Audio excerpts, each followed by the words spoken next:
Amigos, nós fizemos questão de planejar uma entrevista especial nessa faixa das 11 em função dos acontecimentos do noticiário Estados Unidos-Brasil.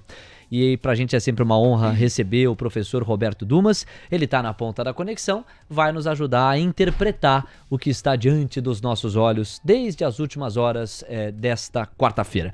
Professor, bem-vindo ao Manhã TC News. De saída, como o senhor acredita que o Brasil deve responder a essa tarifação de 50% contra os produtos do nosso país, promovida por Trump numa carta tecnicamente frágil, para dizer o mínimo? Bem-vindo.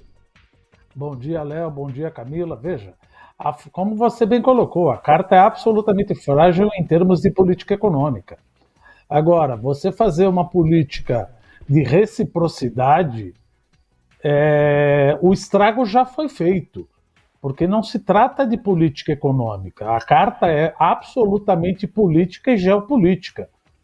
Para você tentar negociar uma coisa dessa, significa que Trump quer que Bolsonaro não seja mais eventualmente perseguido pelo STF. Eu não sou jurista, não é isso que eu estou colocando aqui. Não estou defendendo nenhuma parte, mas eu estou defendendo a parte da soberania. Se, por um lado, os Estados Unidos interferem na soberania do Brasil, o Lula também interferiu na soberania da Argentina, mostrando uma carta Cristina livre, e a mesma coisa ainda não aceitou, ou melhor, já aceitou há muito tempo, a eleição de Nicolás Maduro. Então, interferência existe dos dois lados, mas a interferência que ocorreu agora dos Estados Unidos com tarifas recíprocas, fica complicado você fazer tarifas recíprocas, porque o nosso comércio não é tão grande, é 40 bilhões com 40 bilhões, a não ser que você cobre taxação de dividendos de empresas norte-americanas que mandam para fora. Isso seria uma maneira. Agora, tendo um ponto que você não colocou, que eu gostaria de colocar aqui, a esquerda já está colocando isso, chamando de tarifaço Bolsonaro. Ou seja, você deu de presente isso daqui para a esquerda, falando que é o tarifaço de Bolsonaro. E a Bolsa, algum tempo atrás, ou melhor, até os dias atrás, estava comprado que iria ter um candidato de direita ou um candidato menos populista, menos pró-gastança, quer seja o novo Lula, quer seja um Tarcísio ou alguma articulação com o Tarcísio. Agora o negócio ficou completamente o nós contra eles. Como é que as bolsas vão reagir sabendo que acabamos dando um tiro no pé? Os Estados Unidos deu um tiro no pé na próxima eleição. Porque é óbvio que a esquerda vai jogar isso daí na pencha do Bolsonaro e da direita. Então fica meio complicado defender que precisamos de um novo governo menos populista, falando que isso daí, além do que, tem os impactos econômicos. Quais são eles? Veja, saiu no jornal hoje que o impacto é pequeno. Não, o impacto não pode ser pequeno. Por quê? Porque se o câmbio deprecia, e o agronegócio depende de commodities como nitrogenados e cloreto de potássio, então o custo de produção, não só do agronegócio, mas de tudo que é commodity, fica mais caro. Então o cupom que tinha aquela possível, pensar lá no segundo semestre, ou no segundo trimestre, pensando assim, que poderia reduzir as taxas de juros, já começa a jogar isso aí para frente. Claro, ainda é cedo para saber, mas não estamos numa mesa de negociação, porque o que foi colocado para negociação é a não perseguição de Bolsonaro. Não é aquela coisa de, olha, coloca menos tarifas que eu abaixo as minhas tarifas. O que ele quer é que não haja perseguição, na palavra dele, de Bolsonaro. Então como é que eu vou negociar um negócio desses? Então não é uma carta comum, não é uma briga comercial.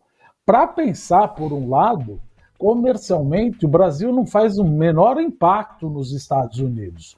Mas os Estados Unidos sabem que o Brasil tem um grande impacto geopolítico na América Latina e que foi o líder da cúpula dos BRICS, condenando os ataques do Irã, ou melhor, dos Estados Unidos para o Irã, falando que vai ter uma moeda não única, que isso é importante deixar claro. Em nenhum momento falou-se que vai ter uma moeda única, vai ser transações nas moedas dos seus países. Agora, vamos pensar aqui. Trump, escolha as suas brigas.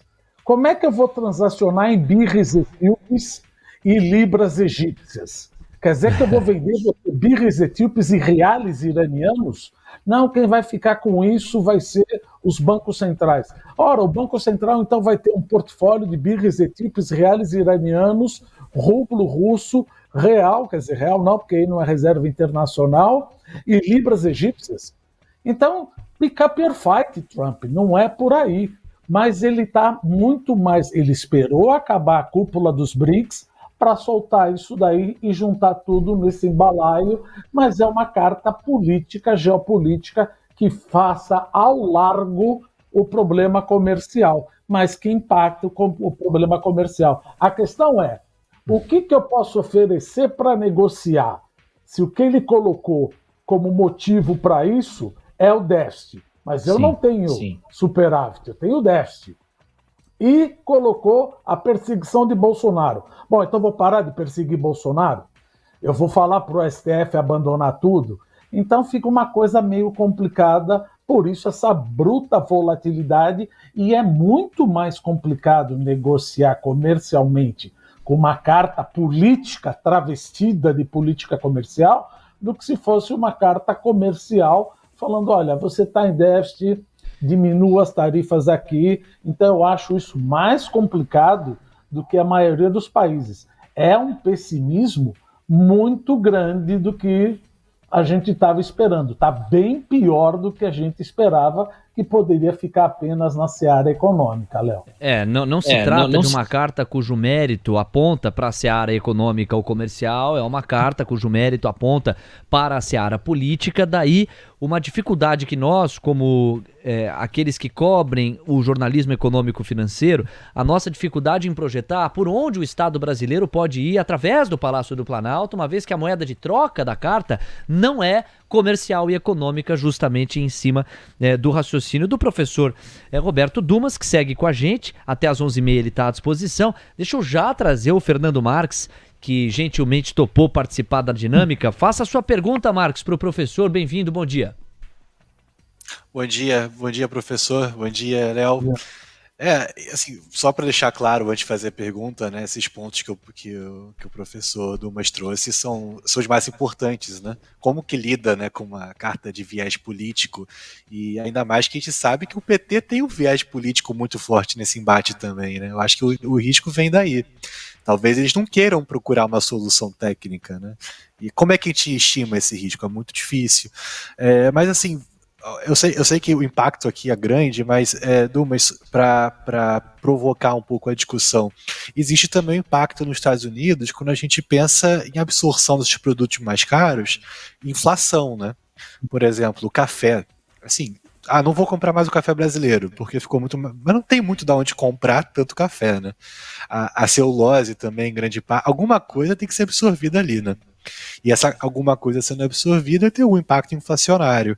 E na sua concepção, isso também poderia pesar no ouvido do Trump e na medida do possível para negociar, baixar um pouco, porque 50 inviabiliza muita coisa, né? Veja, eu não vejo o Trump... Tudo bem, Fernando? Desculpa, acabei não te cumprimentando. Veja, eu não vejo o Trump pensando que isso vai trazer inflação, mas vai trazer inflação. Quando ele tributou 50% o aço semilaminado, veja, um trabalhador que trabalha com aço semilaminado acaba empregando 60 trabalhadores que usam o aço semilaminado como cadeia de suprimento. Então você prejudica a construção de veículos, a construção de máquinas e equipamentos que vai usar esse aço laminado. E a mesma coisa, por exemplo, se você pegar a exportação em tonelagem de aço, mesmo com a tarifa de 50%, 25%, 50% em minério de cobre, etc., a tonelagem que nós exportamos continua a mesma. Então, isso é inflacionário para os Estados Unidos. E eu estava ouvindo vocês falando do Federal Reserve, aí, etc. Jerome Powell colocou muito bem, falou, gente, como é que eu posso cortar a taxa de juros se eu não sei aonde vai parar esse tarifaço? Uma coisa que a gente sempre coloca aqui, incerteza, nós, economistas, agentes econômicos, sabemos correr. Ou melhor, risco sabemos correr, incerteza não sabemos. Se você colocar uma tarifa de 30, depois vai para 10, depois volta para 50, porque está usando o STF, depois pula para 125, volta para 10, chama ele de taco, Trump always chicken out. Eu não sei fazer meu business plan, eu não sei que taxa de juros vai fazer. Então é melhor manter a taxa de juros do Federal Reserve não mexendo agora do que baixar e ter que subir lá na frente. Isso ele acaba dando um tiro no pé, ou seja, não tem ganhador aí. Não tem ganhador do nosso lado, que prejudica a corrida eleitoral aqui por dentro, porque a esquerda está usando, a Gleisi Hoffmann já está fazendo um escarcéu todo, o Lindenberg já está fazendo o escarcéu todo, o Guilherme Boulos já está fazendo o escarcéu todo, e isso acaba sendo um tiro no pé da direita. E, diga-se de passagem, eu sou de direita sobre o aspecto de política econômica. Eu não acho que o Estado deve intervir como está intervindo, porque isso suscita sempre o que a gente chama voo da galinha.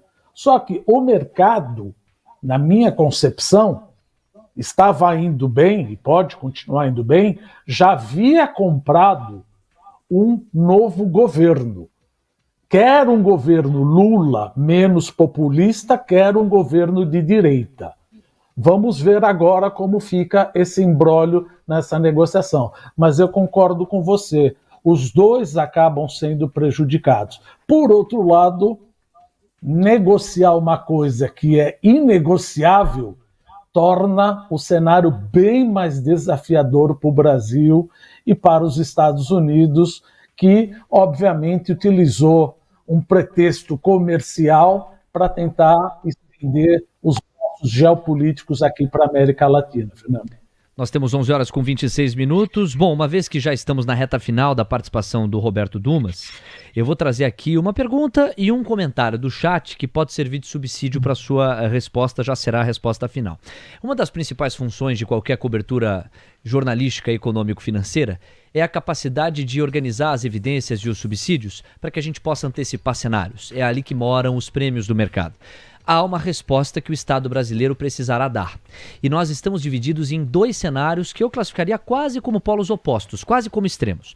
Um cenário é a via diplomática para a qual fez sinalização Haddad numa entrevista agora, sugerindo que o Ministério da Fazenda vai se debruçar sobre o caso com racionalidade econômica.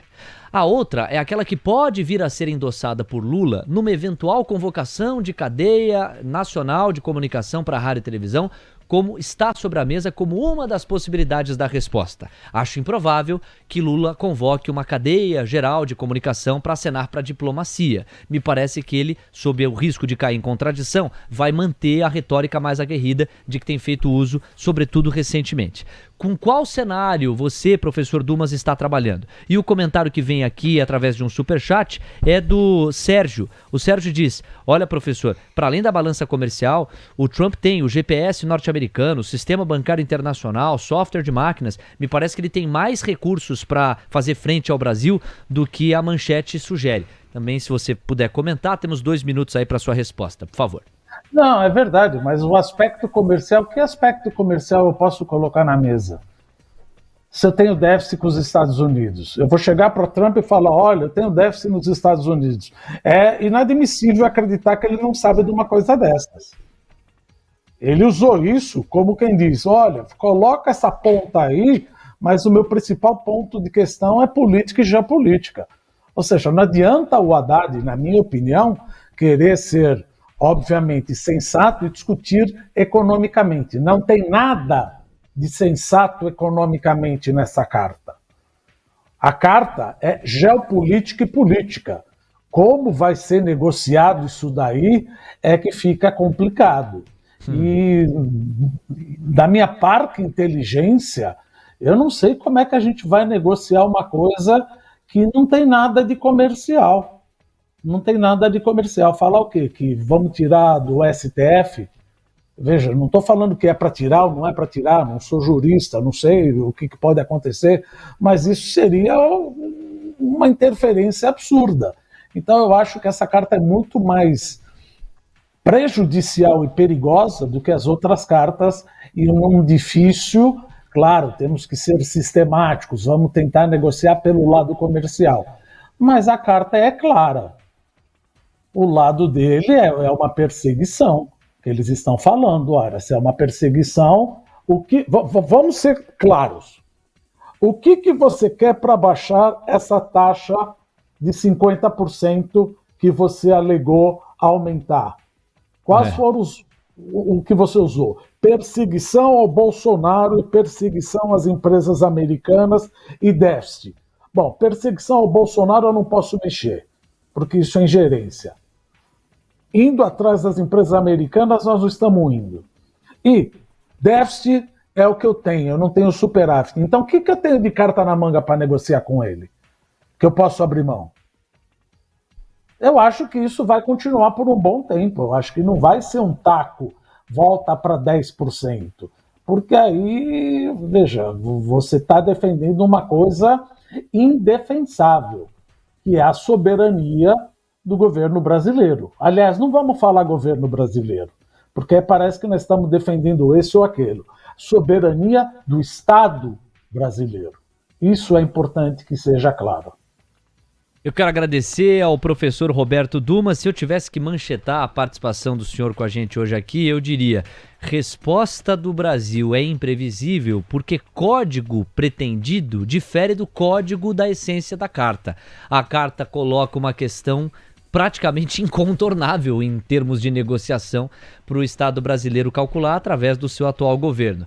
Difícil imaginar por onde a coisa vai. E isso dá mais peso para a manchete que a Camila nos trouxe mais cedo, porque cogita-se, mereceu urgente no painel Móvel Pro, que o ex-presidente Jair Bolsonaro entre diretamente nas negociações e se coloque junto a Trump como um daqueles que dizem: olha, entendo, aliás, sou o mais injustiçado, como você mesmo diz, mas segura aí que vai bater muito lá no setor que inclusive me apoiou quando eu estive no governo. A ver, essa seria uma carta que fala muito mais sobre política, como é o teor do seu comentário, do que sobre comércio e economia pelas razões que expusemos. Professor, preciso te liberar, né? É uma pena. Um abraço e até uma próxima. Obrigado, Léo. Obrigado, Fernando. Obrigado, Camilo. Um abraço a todos. Valeu.